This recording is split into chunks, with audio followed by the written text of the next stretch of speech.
Mexico go winless, and their two games and their two friendlies against Japan and Corea del Sur, South Korea kicks. I'm going to say right now, lads, I am not impressed. I think this was not good enough. But in today's episode, lads, we're going to give you a full breakdown of what we thought on the two friendlies that occurred. And before we get into today's video, make sure you guys drop a like, comment, and sub to the channel. Get us to 7K subs. Keeks, how are you feeling after these two games, my friend? The same. Honestly, it didn't boost my ego, didn't, drop it. My confidence is still kind of in the same area it already was at leaving the Gold Cup. I think these are two teams we could have given a better game against. I think we could have came out with at least one win. Mm-hmm. That's what I was looking forward to, winning at least one match. Just one would have been cool. Unfortunately, we drew both. Let's get right into the Mexico-Japan 0-0 in Oakland. Tacos versus sushi. That's how it's being that's the trend right now between both rivals. I mean, yes, we did play a really good team. Japan, we know what they can do. Technical, fluid footy, physically, pretty much. It showed. It showed in the whole 90. It showed because, to be honest, there was nothing that the Selección Mexicana did to really show that they can compete at a really high level. And I think more so attacking. Okay. More so. I know we're solid defensively, and that has been our case ironically, against Korea, which I think was a weaker team of the two. But against Japan, lads, that was a dreadful, dreadful match. And I didn't like it since the get-go because of the lineup, everything Piojo again starting. Edson Alvarez going down injured in 20 minutes. I wasn't a fan of the match at all.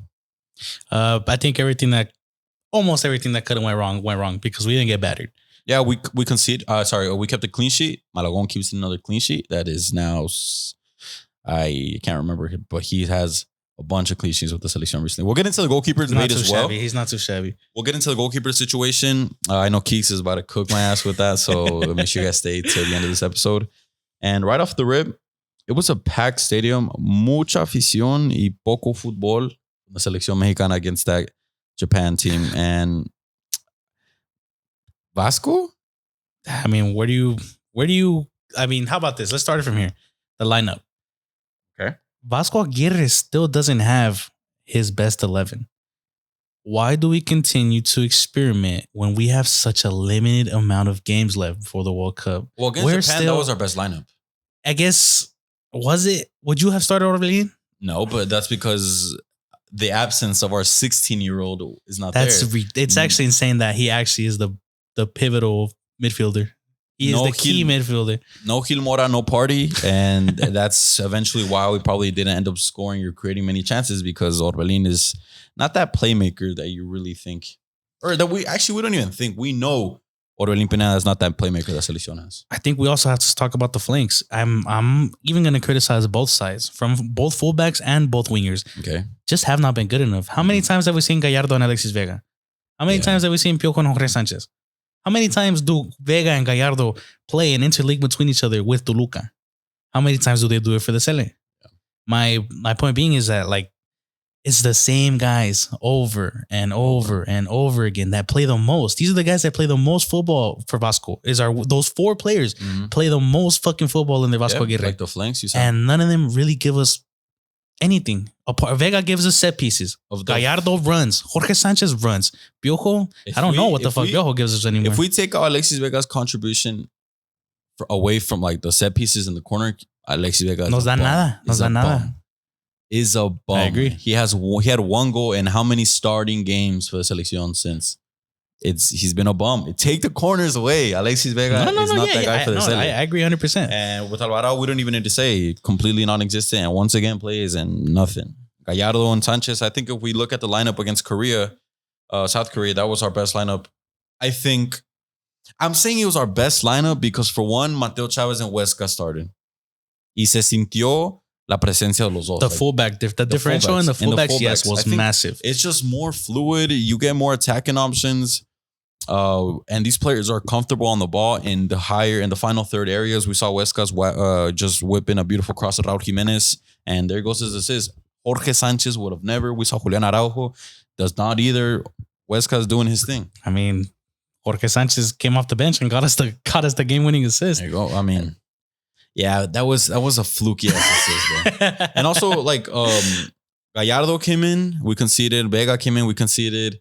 There was like 4 or 5 subs, and shoot, I mean, it is what it is with the Charlie. lineup. I think there hasn't been too much improvements, and the thing is, Keeks, we only have tougher opponents coming up. We have Colombia and Ecuador, and these are South American teams who will probably batter us. We will get slaughtered. I expect losses. Realistically, I expect losses in our next 2 games. I think the game in Mexico against Ecuador, we might get the edge over them. I think so. Maybe by home advantage, but that's really it. That's the only thing we'd have to rely on. And now, it's just frustrating because why are we continuous? Like I mentioned, there's just no time for experimentation anymore. There's no time to maybe this guy's gonna work. Maybe let me give this guy a couple more games. How many times does Mateo Chavez and Huescas, even Isra, even Julian Araujo, I'll even put him into that fucking category. How many times do these guys have to play and put in a better performance than Gallardo and Jorge Sanchez in the half hour of football that you give them and still not let them like continuously start? How do you still not have an idea of who is going to actually start in your best starting 11? We don't have an idea. Because I'm still expecting Gallardo and Jorge Sanchez in our best 11, and what I've seen Vasco already do and what I expect him to do. It's going to involve Gallardo and Jorge Sanchez. I don't expect Huescas or Mateo Chavez to start. If Gallardo and Jorge Sanchez start 2 of the 3 games of the World Cup, we're cooked. I think if you want to have a good performance and not get binned immediately from the World Cup, you have to go Huescas and Mateo Chavez. It starts before the World Cup. We need to start going with those guys, and now we need to start regularly going with these guys, and not just continuously flipping our fullbacks, man. It's gonna Colombia, Ecuador, también. It's gonna get to a point that we cannot rely on them because they don't have the fitness, they don't have the coordination. They're not playing enough football under Vasco. Is what I'm trying to get to. That's another thing, and I think so. More so, this is where he's saying because of the Japan game. Now on the bright side against South Korea, I keep saying South Korea, 2-2. It was a banging match from our friendly hermanos. It was active. Yeah, it was a good game. And at least we scored. But I think also we scored because there was just more from Mexico on this game. I honestly think if we had maybe Edson and Gilberto Mora, we wipe these guys. Or probably and maybe even Malagon. If you want to get on with Tala Malagon right now, we can get to that. Go for it. Yeah, I might as well. Go for it. I mean, look, the argument always being is that Malagon is too short. The guy's not 6 foot. Mm-hmm. His wingspan. The guy isn't tall enough. He's not long enough, et cetera, right? All these bullshit excuses. All the things that Malagon gets nitpicked at are things that he cannot change. Yeah, he can. He can come out better. He can come out. Okay, Ariel. Okay, there we go. Okay, apart from his confidence, there we go. But majority of the time, people talk about his specs. They talk about his body. They talk about his build. Yeah, his archetype. They don't talk about his actual fucking footballing ability as a goalkeeper. Tala Rangel has those specs. He has those specs. He has the wingspan. He has the build. He has the build. He has the build. He has the build the build that people look for in a goalkeeper. But he is incompetent when he's fucking horrendous. Granted, those goals weren't easy. I think the first one, I'm definitely gonna shit on him a little bit more. It was shot right fucking at him. It wasn't and if right you're a at 6 foot goalkeeper, why are you on your fucking knees when the ball's getting belted at your face? He went low when the ball was going straight towards him, bro. Eso sí me desespero. But it's off a volley, dude. It's Heung-min Son of all players. I'm gonna give him the benefit of the doubt, but and then the second one, it was fucking slot. Honestly, I'd rather concede. I would rather concede a shitter from Heung-min Son than a shitter from Diego Luna. Yeah. This guy. No, but yeah, besides the point, I'm a Tala defender. I back Tala. But I kind of have to agree. It's kind of true what Keeks is saying, because Tala, it's not like he's not getting his opportunities. No, they're being shared. They're sharing. Yes, they're being shared. So in Vasco's eyes, he clearly still yet doesn't have his number 1. And I can tell you from now on, when we play in October against Ecuador and Colombia, they're going to share a game. And Tala's going to play the game in Guadalajara. And we're going to be there. And he's going to be at home. And if he has a shitter at home, he's going to get fucking booed. Man. Yeah, he should play the Guadalajara. Because right now, Chivas, as a whole, obviously in the shambles. And Chivas are booing their own players. Oh, so if Tala has a fucking disaster class, y se come 2-3 goles, he's going to get his ass booed. Yeah, and probably the whole team, regardless, if we lose. Right? We're in Mexico territory. But I think Malagon right now has a clear edge. I think also the confidence is more so on the side of Malagon than Tala. I think Tala, what does he do? He goes home, opens his phone, all he sees is his Tala shag. Remember what I told you at the start of the season, when Malagon was about all the Twitter shit? All the times he's replying. It's like the guy is so active on social media that when he was getting shagged, but lo notaba, güey. Yeah, and right now, I'm positive Tala's probably feeling that exact same kind of pressure. Right now, like you mentioned, Mala's definitely probably in the better form for club and country. It's looking good, but I'm still not 100% on who our goalkeeper is going to be. It's going to be Malagon. I feel it. The opening game will be Malagon. Do you reckon Padilla can find to slip his way somehow in there? No, because if Padilla was really a big shout, he would have been already in this convocatoria, like steady and maybe. Okay, yeah, that's valid. I guess that makes sense. I still see Ochoa for some reason making it as a third goalkeeper. See, I'm not mad at that. I'm not either. When do we ever see 3 goalkeepers actually play in the World Cup? No, not really. It's rare that 2 play. It's really rare. So take him. Ochoa gets that third game. That third game for losing 4-0. Unless we need to qualify. Unless that's a must win, then he's gonna sit the bench the rest of his fucking life. Likely that's gonna be the case. Now, along with the game, let's talk about the lineup. For some reason, Vasco Aguirre decides to start Berterame on the right wing. On the right wing, left wing, whatever it was. That was the only decision where I was like, for one, we're not playing a 4-4-2.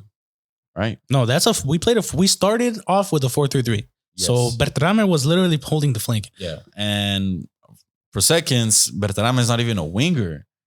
For thirds, Berterame is not even a true bean. That's the thing. True bean. So, but when Santi's not a true bean, you guys let it slide. Hey, but Santi he bagged. He scored a banger. Finally. Banger. That was Santi's best goal. Both of our strikers scored. Both Jimenez scored. And both Jimenez scored beautiful goals. Yeah, no, it was good. Beautiful, top-notch goals. So good to see because, again, we need the confidence going forward. But I'm really just upset to the fact that we didn't win. We did not win, and we would have lost. We switched off really, really fast. Yeah, that's true. We switched off about like the 50th, like an hour to the match, I'd say. We switched off macizo, bro.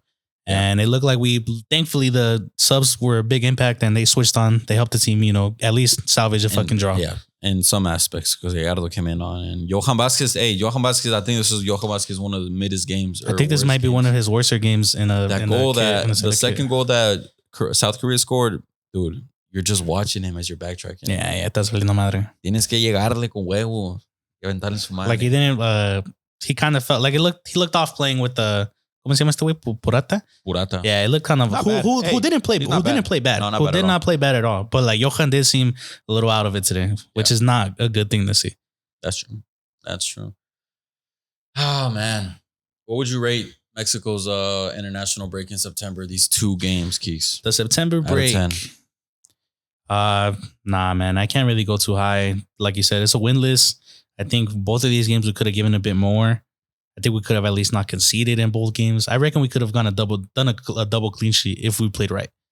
I gotta go ahead and give it a 5. I think it was mid. I agree with you. 5.6. We didn't win a game, boys. Think about the high the selección and us Mexican fans would have been at if we would have won both games. How the whole selección would have felt heading into the game versus Ecuador, Colombia, and then from there entering 2026 on the high notes. Not saying that we can't, but this would have been such a big motivational boost heading into those games next month. I guess in front of your own people for that second game against Ecuador.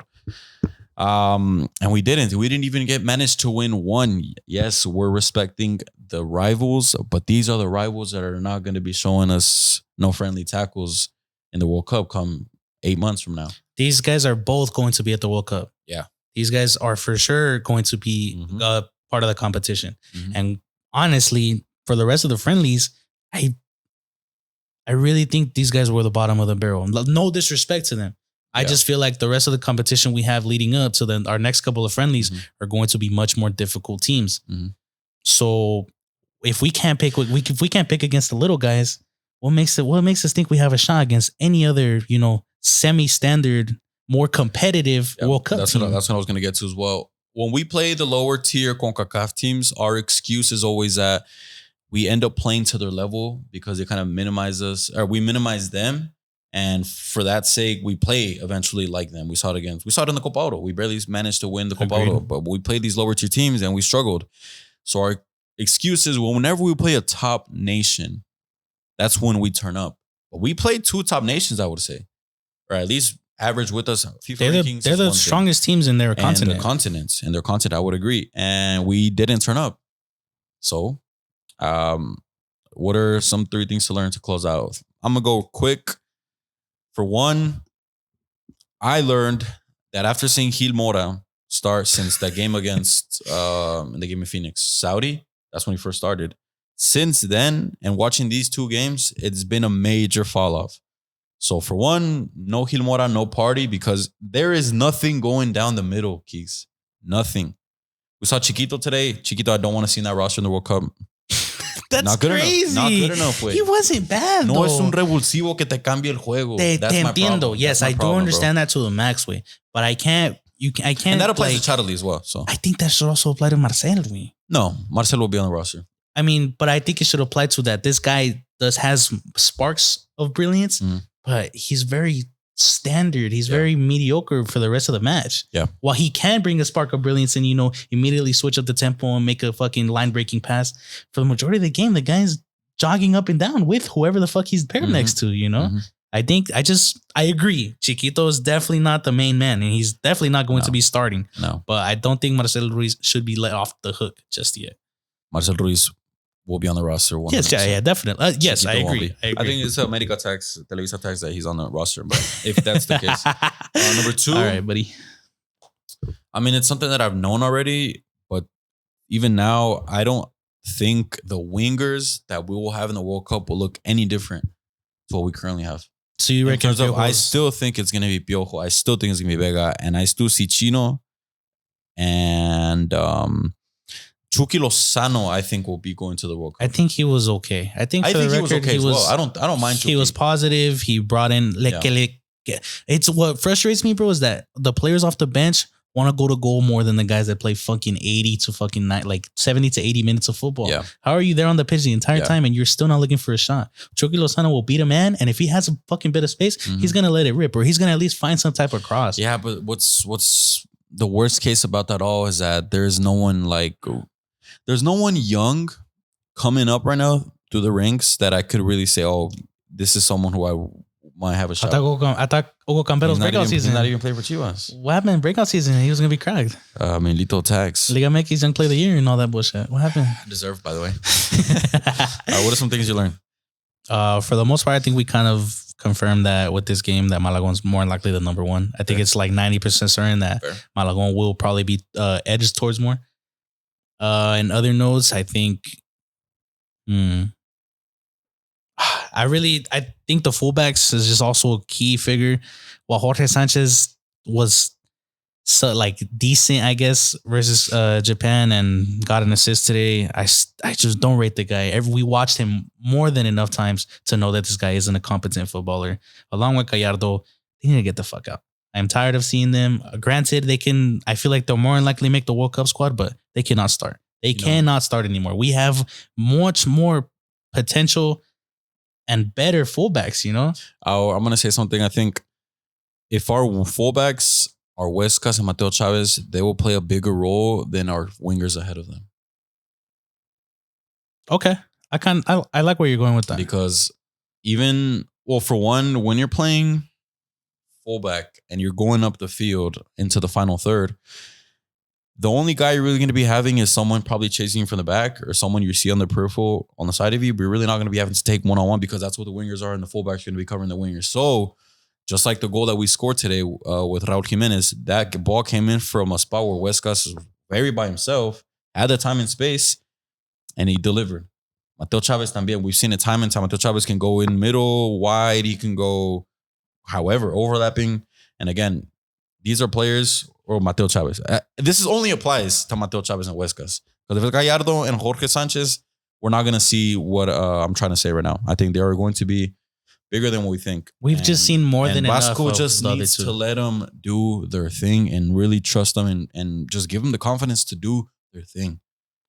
That's what it is. Because I would not mind. It's because that's what other people say. Play a 5-back and let those guys be the wing backs and let them roam up. And you cover back with your 3-back, whatever. I think if we could do Johan Vasquez, Cesar Montes, and Edson Alvarez as staying as like the pivotal 3 in the back while you have your wing backs and your midfielders strike up and your strikers bunch up together, I think we'd be solid. I think we'd be solid. So I think our fullbacks are the biggest key. This is valid. I think sending off, might be a little weird, but I think we can get the best out of Santi off the bench. Okay, yeah, not bad at all. I think the rotation between going from Raul Jimenez to Santi Jimenez will be ideal. I think it just depends on who is on the pitch with who else is left on the pitch. Yeah. Granted, I think that's up to Vasco. I think he should know who works best with Santi, who works best with Raul. And I think we have a very, very nice rotation between the two. Yeah, that's true. I would agree. And I'm glad that the 4-4-2 kind of experience was tried and it didn't work out. Yeah, it was attempted. I didn't mind the build of today with the 4-3 at all going into the attack. So, 4-3 might be the one from now on. And maybe we see some type of movement shifting into a 3-back or 5-back, however you want to see it. Guess we'll just have to see. But yeah, lads, I guess that is it. So let us know what your thoughts are in the comment section below. Let us know if you guys agree or disagree. And if you guys have any other intel, drop it in the comments below. We'll be reading and discussing with you guys as well. So if you guys enjoyed this video, make sure you guys drop a like, comment, and sub to the channel. Join that Discord because that Discord today was booming in all ways, shapes, and forms. So appreciate you guys all there. Drop a like, sub to the channel. Let's close it out, my bad. Stay tuned for a Clásico video incoming. I'm going to have my fucking way with Hera, no Diddy. And I'll catch you guys in the next one. Peace boys.